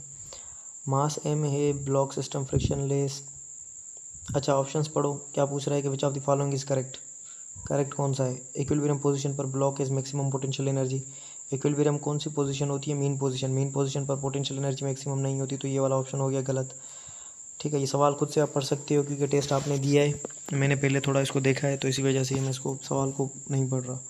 अब maximum displacement from the equilibrium position the block is maximum kinetic energy, तो अगर मैक्सिमम डिस्प्लेसमेंट होगा तो बॉडी कहाँ पर होगी, एक्सट्रीम पोजीशन पर, और एक्सट्रीम पोजीशन पर बॉडी की काइनेटिक एनर्जी मैक्सिमम, यहाँ पर ये बता रहा है कि मैक्सिमम होगी, तो kinetic energy maximum extreme position पर नहीं होती। तो मैक्सिमम डिस्प्लेसमेंट फ्रॉम इक्विलिब्रियम ये तो हमने पढ़ लिया। Frequency of oscillation depend upon the amplitude of motion. Frequency, अच्छा इसमें से करेक्ट हमें बताना है। At equilibrium position the block is maximum potential energy. Equilibrium position पर मैक्सिमम पोटेंशियल एनर्जी इसके पास नहीं होती। At maximum displacement from equilibrium position the block is maximum kinetic energy. तो ये भी जो है वो करेक्ट नहीं है। तीसरा ऑप्शन इसका क्या है, the frequency of oscillation depend on the amplitude. तो फ्रीक्वेंसी हमेशा सोर्स पर डिपेंड करती है। सोर्स ऑफ द बॉडी जो होता है, सोर्स जो वेव्स को प्रोड्यूस कर रहा है, तो उस सोर्स पर फ्रीक्वेंसी डिपेंड करती है, ये आप याद कर लो। तो इसका सिर्फ और सिर्फ एक ही ऑप्शन करेक्ट है, बाकी इसके ऑप्शंस के अंदर आई थिंक थोड़ा सा चक्कर है, इसको आप वेरीफाई करना। अच्छा, जो ऑप्शंस वगैरह आपको ठीक नहीं लग रहे या जिसमें आपको डाउट हो, या मुझे अगर आपको लग रहा हो कि ये मैंने थोड़ा गलत बताया है, तो मुझे कमेंट के अंदर बता देना, ठीक है। लेकिन इसके अंदर फ्रीक्वेंसी सोर्स पर डिपेंड करेगी। अच्छा, दूसरा सवाल क्या है कि object is thrown vertically upward from the ground. Body को एक हमने ऑब्जेक्ट को वर्टिकली ऊपर फेंका है ग्राउंड से। अगर एयर को निगलेक्ट कर दें तो कौन सी स्टेटमेंट करेक्ट है। The object velocity is zero eight highest point. तो ये तो बात करेक्ट है कि हाईएस्ट पॉइंट पर जाकर वो थोड़ी देर के लिए रुकता है, उस मोमेंट पर उसकी वेलोसिटी क्या होती है, ज़ीरो, ठीक है। The objects acceleration is zero eight highest point. Highest point पर एक्सीलरेशन जीरो नहीं होती बल्कि जी के इक्वल होती है। तो time taken to reach the highest point is same as the time taken to return. तो पहली पॉइंट क्या है, object velocity zero eight highest point, ये करेक्ट है। दूसरी ये वाली ऑप्शन करेक्ट नहीं है, तीसरी करेक्ट है, यानी कि 1 एंड 3 ओनली। जब ये ऊपर जाएगा हाईएस्ट पॉइंट तक पहुंचेगा, मैक्सिमम हाइट तक, उसके बाद ये दोबारा से नीचे आएगा, दोबारा से नीचे। तो टाइम ऑफ असेंड जो है, यानी कि ऊपर चढ़ने वाला टाइम, और टाइम ऑफ डिसेंट, क्योंकि इसने बोल दिया है ऑलरेडी कि हमने क्या करना है, हमने निगलेक्ट करना है एयर रेजिस्टेंस को। तो एयर रेजिस्टेंस को जब हम निगलेक्ट करते हैं तो टाइम ऑफ असेंड होता है इक्वल टाइम ऑफ डिसेंड के, ठीक है। तो ये आपने याद कर लेना है। अच्छा, वीडियो अगर किसी को स्लो लग रही हो तो वो फास्ट फॉरवर्ड करके देख लिया करो, क्योंकि प्रॉब्लम्स कर रहे हैं तो प्रॉब्लम्स तो इसी तरह से होंगे। अच्छा, इस क्वेश्चन के अंदर भी जो है ना वो थोड़ी मिस्टेक थी, वो मैंने देखी थी। इसका जो रिजल्टेंट आ रहा है वो रिजल्टेंट है 7 न्यूटन, यहाँ पर ऑप्शन है 8 न्यूटन का, ठीक है। तो ये आप खुद से देखना या सर से पूछना, इसको स्किप कर दो, बाकी आप खुद से देख लेना। अच्छा, ठीक है। तो इस वीडियो के अंदर काफ़ी कट्स वगैरह आ गए, क्योंकि ये वीडियो मैं रात को रिकॉर्ड कर रहा हूँ, ठीक है। अच्छा, कार है, इसका मास m है, और बताने में भी कई बार मिस्टेक हो जाएगी, क्योंकि यहाँ पर देखें ना जगह कम है एक तो लिखने के लिए, और ये स्टाइलस जिससे मैं लिख रहा हूँ वो भी थोड़ा इशू कर रहा है। तो ये थोड़ा बहुत बताने में, या कुछ क्वेश्चंस के अंदर भी ऐसी मिस्टेक्स वगैरह है। तो जो जो क्वेश्चंस मैंने आपको करेक्शन के लिए बोले हैं, जिस तरह के ये क्वेश्चन था, तो ये आप खुद से देख लेना, ठीक है। और ये खुद कंफर्म कर लेना बाद में, या इनको छोड़ भी सकते हो, क्योंकि वे आपको पता है, बाकी क्वेश्चन वगैरह में मिस्टेक या कोई और कॉन्सेप्ट भी हो सकता है, तो आप किसी और से कंफर्म कर लें, या अगर नहीं समझ आ रही तो बाकी क्वेश्चंस देख लें। तो आपके पास कोई मास m है, कार का मास m है जो कि मूव कर रही है कांस्टेंट स्पीड के साथ v।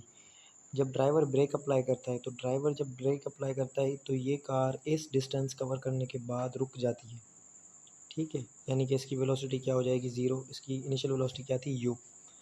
तो आप बताएं कि कौन सी स्टेटमेंट नीचे जो है करेक्ट है। तो आपको ये बताने से पहले मैं थोड़ा कॉन्सेप्ट दूं आपको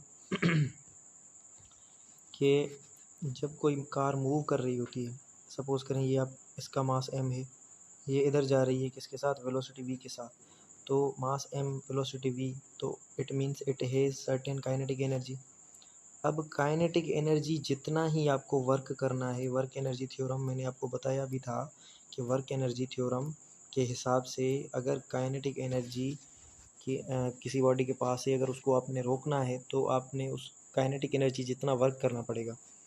तो अब ये वर्क करेगा कौन, तो ये बॉडी क्या है, ये बॉडी मोशन में है। तो मोशन की ओपोजिशन करवाने के लिए आपके पास क्या होता है, फ्रिक्शन। तो work done by the friction will be equal to kinetic energy and it will stop the car. तो ऑप्शन ए आप पढ़ें तो उसमें क्या लिखा हुआ है, यही चीज़ लिखी हुई है, initial kinetic energy of car is converted into work done by the frictional force. तो जब ये इसके इक्वल होगी, तो क्या होगा, गाड़ी रुक जाएगी।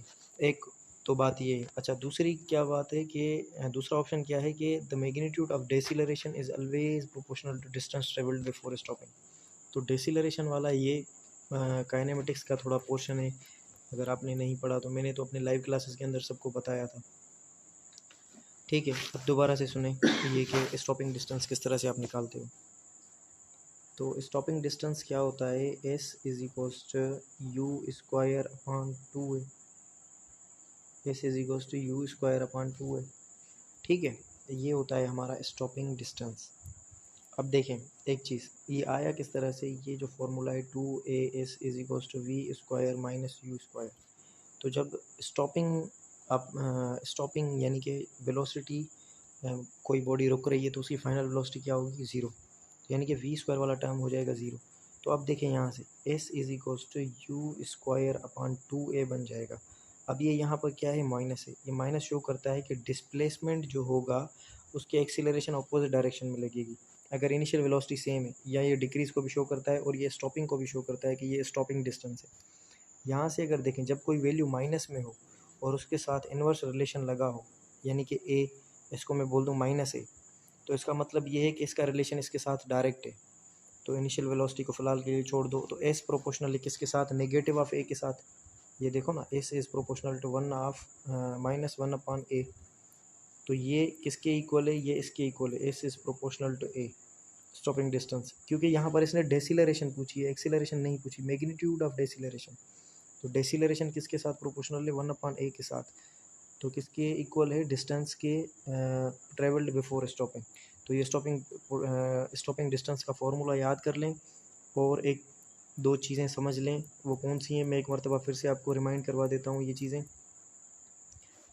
S is proportional to u square upon 2a। ठीक है, स्टॉपिंग डिस्टेंस याद कर लें, ये प्रोपोर्शनल होता है वेलोसिटी के स्क्वायर के साथ, इनवर्सली प्रोपोर्शनल होता है एक्सीलरेशन के साथ।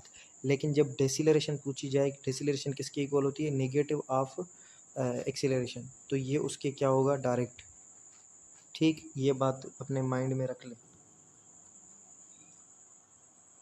अच्छा, now moving to the next question, moving towards next question.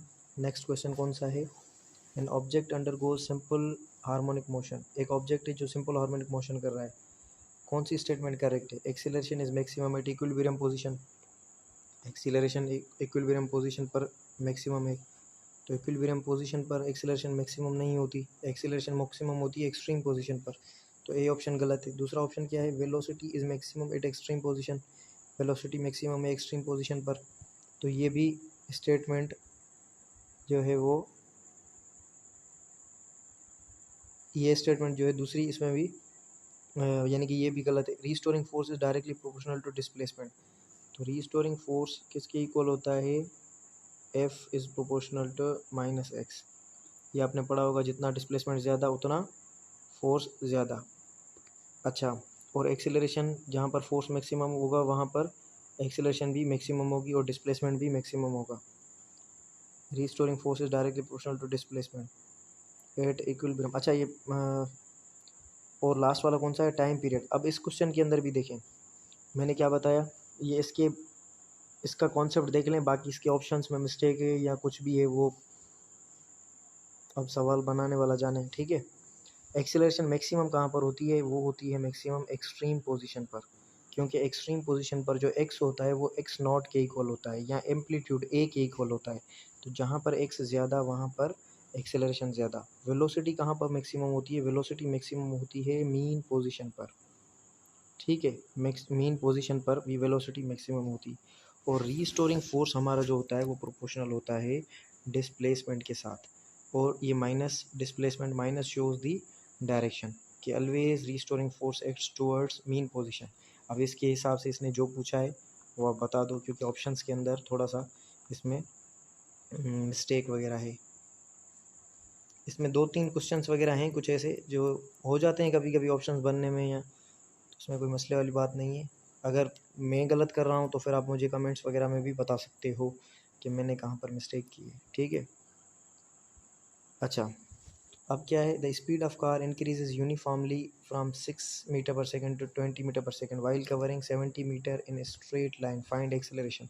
तो मैंने एक्सेलरेशन कार बताया कि स्पीड इंक्रीज़ कर रही है 60 से 20 और टाइम इतना, तो एक्सेलरेशन बताओ। तो आपने ये फार्मूला पढ़ा होगा, a is equals to v square minus u square upon 2s। Velocity बाद वाली कितनी है, बाद वाली है 20, 20 का स्क्वायर करोगे तो ये आएगा 400 माइनस पहले वाली कितनी है 6, 6 का स्क्वायर करोगे तो ये कितना आएगा 36 divide by time 2 into distance कितना है 70 मीटर। अब इसमें से 36 माइनस करो 400 में से तो कितना आएगा, 400 में से 36 हम माइनस करेंगे तो आएगा हमारा यहाँ से करके देखें 400 माइनस 36, ये 10, 10 में से 6 गया 4, ये 9, 9 में से 3 6, ये 3, 364 कंफर्मेशन लाजमी है। 364 डिवाइडेड बाय, अब ये किसके इक्वल आया 0, ये 140। अब इसको डिवाइड करो कैलकुलेटर के साथ, जो भी आपका वैल्यू आए 182 डिवाइडेड बाय 70, इसको डिवाइड करो। अब जो भी वैल्यू है इसका ऑप्शन वही होगा, क्योंकि यहाँ पर मेरे पास एडिशनल जगह नहीं है जहाँ पर ये मैं कर सकूँ। बाकी फार्मूला मैंने आपको बता दिया, ये कोई नया फार्मूला है या मैंने अपने हाथ से नहीं बनाया, ये फार्मूला है थर्ड इक्वेशन ऑफ मोशन का। इसमें से आप निकाल सकते हो 2as is equal to v square minus u square. आपको चाहिए a तो ये 2s वहाँ जाकर डिवाइड करेगा, ठीक है, इस तरह से आप निकाल सकते हो। अच्छा, अब ये क्या है, a wave is travelling from denser to rare medium. जब वेव डेंसर से रेयर मीडियम की तरफ जाएगी तो उसमें कुछ चीज़ें होंगी। जब डेंसर से स्पीड प्रोपोर्शनल होती है 1/√μ के साथ मास डेंसिटी, तो मास डेंसिटी उसकी क्या करती है, डिक्रीज़ करती है। जब मास डेंसिटी डिक्रीज़ करेगी तो स्पीड बढ़ेगी, ठीक है। फ्रीक्वेंसी डिपेंड करती है सोर्स पर, तो फ्रीक्वेंसी रहेगी कांस्टेंट। फ्रीक्वेंसी डिपेंड करती है सोर्स पर, तो फ्रीक्वेंसी रहेगी कांस्टेंट, ठीक है। तो v is proportional to F lambda, तो फ्रीक्वेंसी कांस्टेंट है तो इसको छोड़ दो। बाकी वेलोसिटी प्रोपोर्शनल है वेवलेंथ के साथ, तो वेलोसिटी अगर इंक्रीज़ किया है वेलोसिटी ने तो लेमडा भी क्या करेगी, इंक्रीज़। अच्छा, तो इसका ऑप्शन क्या बनेगा, इसके ऑप्शंस के अंदर भी थोड़ा सा चक्कर है, तो आप देख लो। यहाँ पर फ्रीक्वेंसी इसने बोला है कि अपना चेंज करेगी, स्पीड वेवलेंथ डिक्रीज़ करेगी, स्पीड डिक्रीज़ करेगी, लेकिन इस तरह से होगा नहीं। स्पीड भी डिक्रीज़ नहीं करेगी, वेलोसिटी भी डिक्रीज़ नहीं करेगी, फ्रीक्वेंसी भी इंक्रीज़ नहीं करेगी। अच्छा, डायरेक्शन तभी चेंज करता है वेव का जब वो सामने डेंसर मीडियम हो, उससे टकरा कर फिर जो है ना उलट कर देती है अपना डायरेक्शन। तो इसका आंसर आप खुद से देख लो, वेलोसिटी इंक्रीज़, वेवलेंथ भी increase, frequency remains same, direction पर कोई इफेक्ट नहीं पड़ेगा, ठीक है। आपके क्वेश्चंस बाकी किसी और से भी कंफर्म कर लेना भले, ठीक है। अच्छा, और मेरा ग्रुप है एक, उसमें मैं फ़िज़िक्स का ग्रुप है, उसमें अगर किसी को ऐड होना हो तो वो मुझे व्हाट्सएप पर अपना मैसेज कर दें 030301982238। इस नंबर पर मुझे व्हाट्सएप पर मैसेज कर दो ताकि मैं आपको अपने ग्रुप फ़िज़िक्स विद BKS में ऐड कर दूँ। वहाँ पर आप अपने डाउट्स वगैरह पूछ सकते हो, जो भी आपको मसला हो फ़िज़िक्स के अंदर, ठीक है। अच्छा, दूसरा क्वेश्चन क्या है, a block of mass block is sliding on a rough horizontal surface with initial velocity v0, it comes to rate after covering a distance of d, which of the following statements are correct about the motion, work done by the friction is positive and opposes the motion। Work done हमेशा याद कर लो, friction का work हमेशा negative होगा, friction का work negative होगा क्योंकि ये हमेशा मोशन की अपोजिशन करता है। तो अगर डिस्प्लेसमेंट इस डायरेक्शन में हो रहा है और फ्रिक्शन इस डायरेक्शन में लग रहा है, ठीक है, तो एफ डी कॉस 180 रखोगे, cos 180 का वैल्यू होता है -1, तो एफ डी -1 आ जाएगा, यानी कि f d minus f d आ जाएगा आपका आंसर, ठीक है। Kinetic energy of block is converted into potential energy. Kinetic, एक ब्लॉक से नीचे आ रही है, एक सेकंड में आपको थोड़ा ड्रॉ करके बताऊं। ये आपके पास एक ब्लॉक है, ठीक है, एक ब्लॉक से रफ हॉरिजॉन्टल सरफेस से कोई चीज़ नीचे आ रही है। अब ये क्या पूछ रहा है, दूसरा ऑप्शन कि kinetic energy of block is converted into potential energy. Potential energy में कन्वर्ट कैसे होगी, अब जब ये ऊपर से नीचे आ रही है तो इसकी पोटेंशियल एनर्जी क्या करेगी, पोटेंशियल एनर्जी इसकी डिक्रीज़ करेगी। पोटेंशियल एनर्जी क्या कर रही है, इसकी डिक्रीज़, ठीक है, पोटेंशियल एनर्जी डिक्रीज़ करेगी और ये नीचे आकर स्पीड अप होगा, यानी कि इसकी काइनेटिक एनर्जी बढ़ेगी। तो ये दूसरा ऑप्शन जो है वो नहीं होगा, क्योंकि हाइट भी कम हो रही है तो पोटेंशियल एनर्जी डिक्रीज़ करेगी। The magnitude of frictional force is directly proportional to distance travelled. Frictional force is directly proportional to distance travelled. अच्छा, फ्रिक्शनल फोर्स का मैग्नीट्यूड किसके इक्वल होगा? तो फ्रिक्शन इसके अपोजिट डायरेक्शन में लगेगा, ये इस डायरेक्शन में आ रहा है काइनेटिक एनर्जी के थ्रू, यानी कि इसके पास है काइनेटिक एनर्जी। अब अपोजिट डायरेक्शन में वर्क हो रहा है जो कि फ्रिक्शन कर रहा है, work done by the friction. तो काइनेटिक एनर्जी किसके इक्वल है? 1/2 mv²। ठीक है, 1/2 mv²। अब यहाँ पर आपको क्या चीज़ बता रहा है, जितना ये डिस्टेंस ट्रेवल करेगा, देखो ना, ये इसको इतना अगर इस डिस्टेंस लगा तो जितना ये डिस्टेंस ज़्यादा करेगा, क्योंकि फ्रिक्शन क्या होगा, जितना ये वेलोसिटी नीचे आएगा उतना इसके अपोजिट डायरेक्शन में क्या लगेगा? फ्रिक्शन। तो फ्रिक्शन जितना इसके अपोजिट डायरेक्शन में लगेगा उतना इसका डिस्टेंस क्या होता जाएगा? टाइम के साथ कम होता जाएगा। ठीक है, तो यानी कि अगर इसका डिस्टेंस बढ़ेगा तो इस पर एक्ट करने वाला फ्रिक्शन भी बढ़ेगा, और अगर इसका डिस्टेंस कम है तो इस पर फ्रिक्शन लगने वाला भी कम होगा। अगर इसको ज़्यादा मूव करवाएंगे तो ये ज़्यादा फ्रिक्शन एक्ट करेगा। The magnitude of frictional force is directly proportional to distance travel. तो अगर जितना ये डिस्टेंस ज़्यादा ट्रेवल करेगा उस पर फ्रिक्शनल फोर्स उतना ज़्यादा लगेगा। ठीक है, अच्छा, बाकी चीज़ें आप देखते जाएं, दूसरे क्वेश्चंस वगैरह ख़त्म होने वाली है almost test. The velocity of wave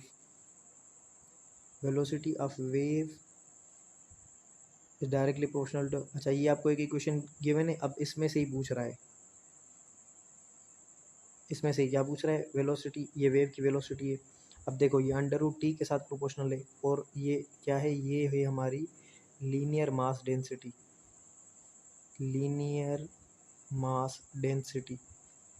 ठीक है, तो अब ये क्या बोल रहा है कि ये इसके साथ डायरेक्टली प्रोपोर्शनल है। हाँ, वो तो दिख रहा है फॉर्मूला से ही। इनवर्सली प्रोपोर्शनल है इसके साथ, हाँ वो भी, ये भी दिख रहा है। Wave velocity is directly proportional to square root of tension. ठीक है, ये टेंशन है ऊपर। अच्छा, लीनियर मास डेंसिटी के साथ इनवर्सली प्रोपोर्शनल है, हाँ ये भी नज़र आ रहा है हमें। The wave velocity is independent of amplitude of the wave. हाँ, तो एम्पलीट्यूड के साथ इन दोनों में आपको कोई एम्पलीट्यूड वाली चीज़ नज़र आ रही है? नहीं नज़र आ रही। तो यानी कि 1 और 2 क्या होंगे? करेक्ट। ठीक है, तो ये आपने देख लेना है। कुछ कुछ क्वेश्चंस जो है ना खुद ही बता रहे होते हैं कि क्या होगा। कुछ कुछ क्वेश्चंस जो होते हैं ना वो बताने पर भी नहीं बताते कि क्या होगा। ठीक है, अच्छा, अब ये देखते जाएं। Fundamental frequency of organ pipe at the both ends open. अच्छा, फंडामेंटल फ्रीक्वेंसी पूछी है, तो फ्रीक्वेंसी किसके इक्वल होती है? n/f0। f0 क्या है? Fundamental frequency. तो n की वैल्यू क्या होगी फंडामेंटल फ्रीक्वेंसी के लिए? 1। तो फ्रीक्वेंसी निकालने के लिए आपको यहाँ पर वेलोसिटी गिवन है और लेंथ गिवन है। तो अगर लेमडा, और यहाँ पर आपको यानी कि वेलोसिटी पता है, लेमडा को निकालने के लिए एक फॉर्मूला है आपके पास। तो लेमडा अगर आपको पता चल जाए और वेलोसिटी पता चल जाए तो आप फ्रीक्वेंसी निकाल सकते हो। तो वो किस तरह से निकालोगे आप? Lambda is equals to 2l/n। अब n किसके इक्वल है? 1 के, तो 2 इंटू एल। लेंथ आपको गिवन है 0.3, तो ये 0.3, तो ये वैल्यू आया आपका 0.6। ठीक है, अब आपको क्या निकालना है? आपको निकालना है frequency. v is equals to F lambda. तो f बन जाएगा हमारा v/लेमडा के। वेलोसिटी किसके इक्वल है? 330/लेमडा किसके इक्वल आएगी? 0.6। ठीक है, तो जब आप इसको डिवाइड करोगे तो ये आएगा आपका 550 हर्ट्ज़। 550 हर्ट्ज़। ठीक है, तो इस तरह से आपने निकाल लेना है। अगर कोई क्वेश्चन वगैरह ना हो ना आपसे तो अपने आप को डिग्रेड मत किया करो। ठीक है, ये लाजमी नहीं है। मैंने अपने माइंड में ये चीज़ बिठा ली थी कि मैं, पता है, अब नेक्स्ट डे मेरी जब एंट्री थी तो मैंने अपने माइंड में ये चीज़ डाल दी थी कि अगर कोई सवाल मुझे नहीं आ रहा या जो टॉपिक्स मैंने आज तक कवर नहीं किए तो ये लाजमी नहीं है, ये मतलब कोई चीज़ फिक्स नहीं है कि कल वही सवाल आएंगे उस टेस्ट में। तो इस चीज़ से जो ना मुझे कॉन्सेप्ट आता था, थोड़ा यानी कि अपना कॉन्फिडेंस आता था। और एक चीज़ ये भी थी कि अपना, अगर ये लाजमी तो नहीं है कि हो सकता है आ भी जाए सवाल, हो सकता है ना भी आए, तो पॉजिटिव चीज़ों को जो है वो फोकस करो। ठीक है, अच्छा, दूसरा सवाल ये इंटेंसिटी पर है। ये इंटेंसिटी का फार्मूला अभी मुझे जहन में नहीं है, ये अपना लॉग वाला कुछ रिलेटेड है, आप बुक से देख लेना। और वैसे भी ये कैलकुलेटर पर होगा, ये अपना इसके नहीं कर सकते आप कैलकुलेटर के बगैर। अच्छा, यूजेज ऑफ डॉपलर इफेक्ट बताने, तो ये tracking of satellite, मेयरिंग of speed of vehicle, detect presence of aircraft, motion of stars, ये सारी चीज़ों के लिए यूज़ होता है डॉपलर इफेक्ट। अगर एयरक्राफ्ट किसी एरिया में से आपके एंट्री के अंदर आ गया, जिस तरह से अभिनंदन को गिराया गया था पाकिस्तान आर्मी के थ्रू, तो ये भी डॉपलर इफेक्ट वाली जो है साइंस इस पर यूज़ होती है। ठीक है, स्पीड जो रेडार गन वगैरह होती हैं जो, और अगर बाइक मोटरवे पर जो स्पीड वगैरह ट्रैक करते हैं वो भी इस डॉपलर इफेक्ट की मदद से। मोशन ऑफ स्टार्स, किस तरह से कि स्टार्स मूव कर रहे होते हैं तो वो रोशनी इमिट करते हैं कुछ, तो उस रोशनी से हमें लेमडा का कुछ यानी कि पता चलता है, और उसके फिर हम कुछ चीज़ें यानी कि ब्लू या रेड, उससे हम अंदाज़ा लगाते हैं कि स्टार्स वगैरह जो है वो मोशन वगैरह कर रहे हैं, तो ये भी हम डॉपलर इफेक्ट की मदद से कर रहे होते हैं। ठीक है, during an oscillator motion between the two extreme points, which of the following statement is correct?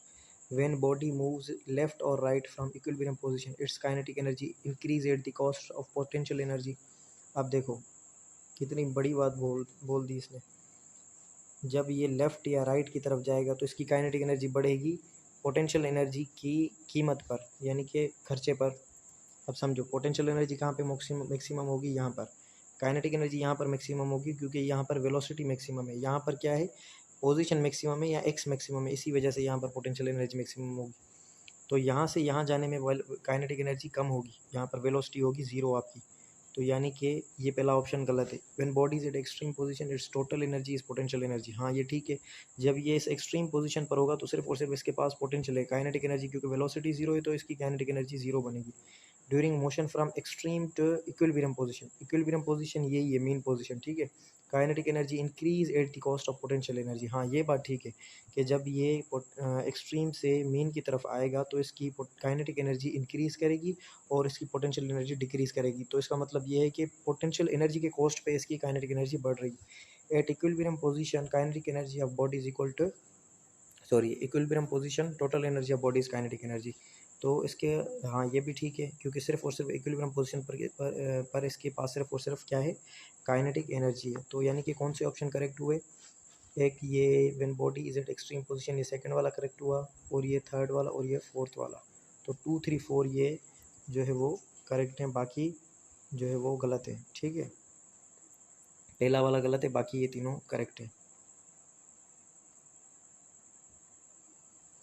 अच्छा, a person having mass 60 kg, अब ये देखो आपको ये घुमा रहा है। ठीक है, ये अभी अपना मास दे रहा है कि पर्सन का मास इतना है और हॉरिजॉन्टल फोर्स इतना है। अब देखो आपको वर्क के लिए चाहिए क्या, फोर्स चाहिए और डिस्प्लेसमेंट चाहिए, बस वर्क के लिए आपको चाहिए फोर्स और डिस्प्लेसमेंट। अभी ये अपना मास दे रहा है और बोल रहा है कि बंदे का मास है 90 kg, उस पर उतना फोर्स लगा रहे हैं, डिस्प्लेसमेंट इतना कर रहा है, तो फोर्स कितना है 60 और डिस्प्लेसमेंट कितना, सॉरी अपना फोर्स कितना है 200 और डिस्प्लेसमेंट कितना हो रहा है 60, तो 200 इंटू 16 करोगे तो ये कितना आएगा, 6 इंटू 2 12,000। ठीक है, यहाँ पर ये मेरे ख्याल से 6 होगा, 6 फोर्स इंटू डिस्प्लेसमेंट, फोर्स कितना है 20, 200, फोर्स कितना है 200 इंटू डिस्प्लेसमेंट कितना है, डिस्प्लेसमेंट है आपका डिस्प्लेसमेंट 60 मीटर, तो शायद यहाँ पर 60 के बदले में 6 होगा क्योंकि अदरवाइज ऑप्शन नहीं आएगा। 1200, ठीक है।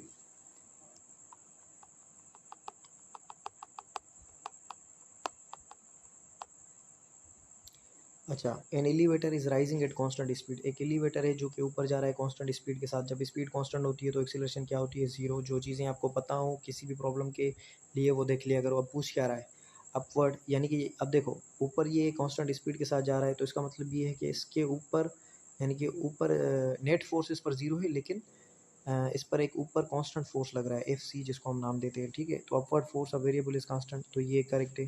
Kinetic energy of elevator is constant, क्योंकि स्पीड कांस्टेंट है तो काइनेटिक एनर्जी कांस्टेंट, भी करेक्ट है। Gravitational potential of elevator is constant, gravitational potential energy कैसे कांस्टेंट होगी, क्योंकि हाइट बढ़ रही है तो ग्रेविटेशनल पोटेंशियल एनर्जी बढ़ेगी। ठीक है, acceleration of elevator is zero, acceleration zero है। ठीक है, ये मैंने पहले ही बता दिया। The kinetic plus potential energy of the elevator is constant, हाँ तो ये बात ठीक है। टोटल एनर्जी इसकी क्या होगी, ये तो टोटल एनर्जी इसकी कांस्टेंट होगी, तो यानी कि पहले को अपना थर्ड वाले ऑप्शन को इसको छोड़कर बाकी सारे जो है वो करेक्ट है, ठीक है। अच्छा, इन यूनिफॉर्म सर्कुलर मोशन में क्या होता है, एक्सीलरेशन इज ऑलवेज पैरेलल और anti parallel to the velocity, acceleration perpendicular to velocity, acceleration perpendicular to velocity, acceleration vertical while the velocity can be any direction, और acceleration vertical and velocity horizontal. तो अब देखो circular motion में क्या होता है, एक टेंजेंशियल वेलोसिटी होती है वी, और एक सेंट्रीपिटल एक्सीलरेशन होती है ए सी। तो ये दोनों आपस में होते हैं 90 डिग्री पर। तो acceleration is perpendicular to velocity. Centripetal acceleration can be produce, अच्छा सेंट्रीपिटल एक्सीलरेशन जो प्रोड्यूस होती है वो इस वेलोसिटी के डायरेक्शन चेंज होने की वजह से प्रोड्यूस होती है। और कौन सी वेलोसिटी, टेंजेंशियल वेलोसिटी। तो change of direction of tangential velocity causes production of centripetal acceleration. और अगर इसका टेंजेंशियल वेलोसिटी का अगर मैग्नीट्यूड चेंज करोगे तो आपके पास एक दूसरी एक्सीलरेशन आ जाएगी, that is tangential acceleration, that is equals to r alpha. अच्छा, what do you say about the projectile motion in x and y direction. अच्छा, अब आपको पता है, मुझे पता है कि ये आपने नहीं पढ़ा होगा, तो याद कर लो। प्रोजेक्टाइल की जो एक्स में मोशन हो रही होती है और वाई में, ये दोनों एक दूसरे के इंडिपेंडेंट होते हैं। एक्स अपनी मर्जी से बढ़ रहा होता है और वाई अपनी मर्जी से चल रहा होता है, और इन दोनों की सुपर पोजिशन का नाम है प्रोजेक्टाइल मोशन। क्योंकि एक्स में जो मोशन हो रही है, वाई में जो मोशन हो रही है, इन दोनों का अगर रिजल्टेंट निकालोगे तो बीच से निकलेगा। और ये 2 डायमेंशनल इसलिए है ताकि ये इसका कुछ पार्ट एक्स के अंदर है, इसका कुछ पार्ट वाई के अंदर है, ठीक है। तो इस तरह से जो है X and Y independent of each other होते हैं, यानी कि एक दूसरे पर डिपेंड नहीं करते। तो ये आप याद कर लो, ठीक है। अच्छा, दूसरा सवाल है कि इन एन एक्सप्लोजन, यानी कि एक धमाका हो रहा है, उसमें क्या हो रहा है, body breaks up into 2 pieces in unequal masses. Suppose करो ये मास m था, इसका कुछ मास स्मॉलर इस डायरेक्शन में चला गया और कुछ लार्जर इस डायरेक्शन में चला गया, ठीक है। Both parts will have a numerically equal value. तो याद करो, आपने law of conservation of momentum पढ़ा है, ठीक है, वो फॉलो होगा।